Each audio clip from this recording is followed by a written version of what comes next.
It is now in order to consider amendment number 21, printed in Part B of House Report 116-143. For what purpose does the gentleman from California seek recognition? Mr. Chairman, I have an amendment at the desk. The clerk will designate the amendment. Amendment number 21, printed in Part B of House Report number 116-143, offered by Mr. Sherman of California.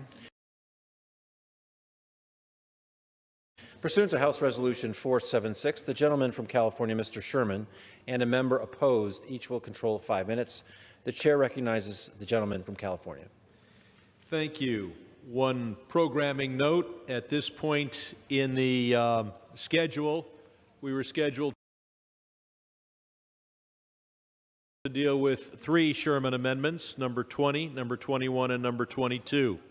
Number 22, also in the Rules Committee numbering, number 83, was included in an en blanc adopted by this House last evening. Floor number 20, Rules Committee number 301, is not being considered at this time because it will be included in an en blanc that comes up later today. So we're now focused on number 21, Rules Committee number 82, and I rise in support of that amendment. On September 1st, 1983, Korean Airlines 007 was shot down. 269 casualties, including a member of this House, Congressman Larry McDonald. On July 17, 2014, Malaysian Airlines number 17 was shot down. 298 casualties. If there's one thing this House can agree on, it is that we are opposed to shooting down, especially deliberately shooting down, civilian aircraft. And yet, the government of Azerbaijan has stated, with regard to flights going into Stepanakert Airport, that they envision the physical destruction of airplanes landing in that territory. This threat has been repeated several times by Azeri officials, and in times past, Azerbaijan has actually shot at civilian airliners going into Stepanakert Airport. That is why this amendment is necessary. It prohibits the transfer of Defense Department articles to Azerbaijan unless the President can certify that the weapons being transferred will not threaten civilian aviation. It would be a tragedy if a civilian airliner were shot at or shot down as it landed or took off from Stepanakert Airport in the Republic of Artsakh. But if that, God forbid, ever happens, let it not be an American weapon. We are on notice that anti-aircraft weapons transferred to Azerbaijan may very well be used against civilian aircraft. That is why it is necessary for us to have this provision. After 23 years of studying these issues on the Foreign Affairs Committee, I'm not convinced that we should transfer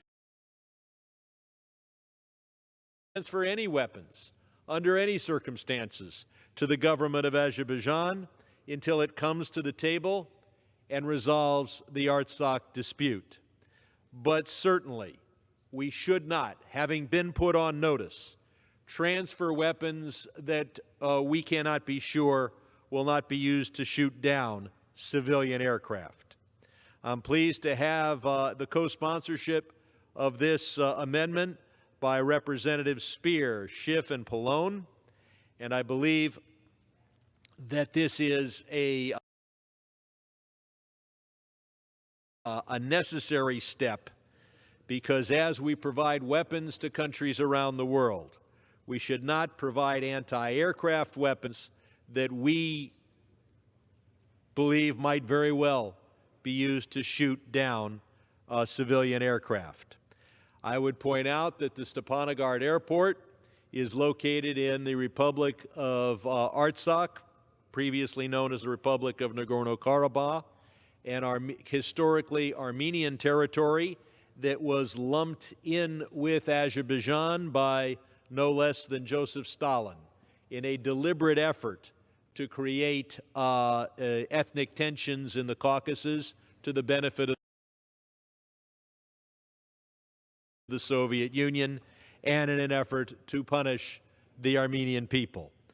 The people of Artsakh established their independence decades ago, and whatever your view as to the status of that territory, you should support this amendment unless you believe it is appropriate to shoot down civilian aircraft. I urge my colleagues to support the amendment, and I reserve the balance of my time. The gentleman's time has expired. For purposes, the gentleman from Texas seek recognition. Thank you, Mr. Chairman.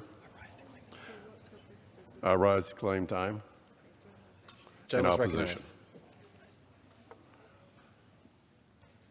Recognized. Mr. Chairman, I stand in opposition to the amendment offered by Mr. Sherman that conditions defense transfers to Azerbaijan. Azerbaijan actively contributes to international security efforts. We see their forces working alongside coalition forces in countering terrorism in Afghanistan, in addition to contributing logistics supply routes vital to U.S. and coalition forces. Azerbaijan lies in a compromising position between two hostile forces, Russia and Iran. Our bilateral relationship and the incredible amount of support the Azeris have provided to U.S. missions in Afghanistan are strong indicators of how our partnership has grown since Azerbaijan first gained its independence in 1991. We must not limit our ability to provide reciprocal support to our friend and partner in a tumultuous region.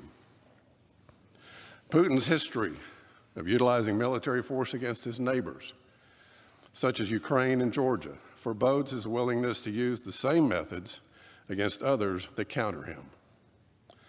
The United States Department of State is responsible for the review of sales and transfers of defense articles and services. They exercise this responsibility through an interagency process that assesses each possible arms transfer on a case-by-case basis.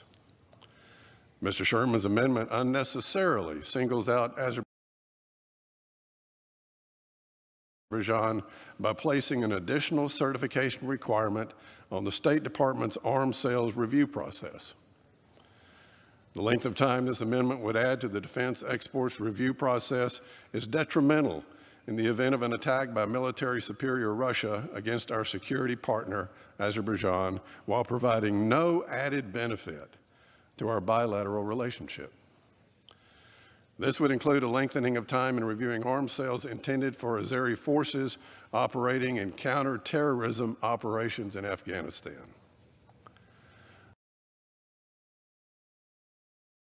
Nagorno-Karabakh is an Armenian-occupied territory inside the borders of Azerbaijan, which has undergone bitter conflict for 2 decades. The OSCE Minsk group, co-chaired by the United States, has sought a peaceful solution to the conflict since 1992. By conditioning sales to Azerbaijan, the United States Congress would tilt the United States' neutral position as a member of the Minsk group and hinder resolution efforts in Nagorno-Karabakh. By taking sides, the trust that's been built up between the U.S. and Azerbaijan through the group's efforts would be gravely diminished, and the conflict would degenerate further. The NDAA is not the appropriate vehicle for taking sides on a political issue, nor should it be used to influence a process that clearly lies within the jurisdiction of the Foreign Affairs Committee. This amendment is not required. The Department of Defense already adheres to the provisions of the Department of State's March 2019 extension of Section 907 which specifies that assistance to Azerbaijan will not be used for offensive purposes against Armenia. I oppose this amendment, which halts the positive momentum of our bilateral relationship, particularly with the arrival of U.S. Ambassador Lee Litzenberger in January of this year. And I yield back the balance of my time. Gentleman yields. The question is on the amendment offered by the gentleman from California. Those in favor say aye. Those opposed say no. In the opinion of the chair, the ayes have it, and the amendment is agreed to. Mr. Chairman, I request a recorded vote.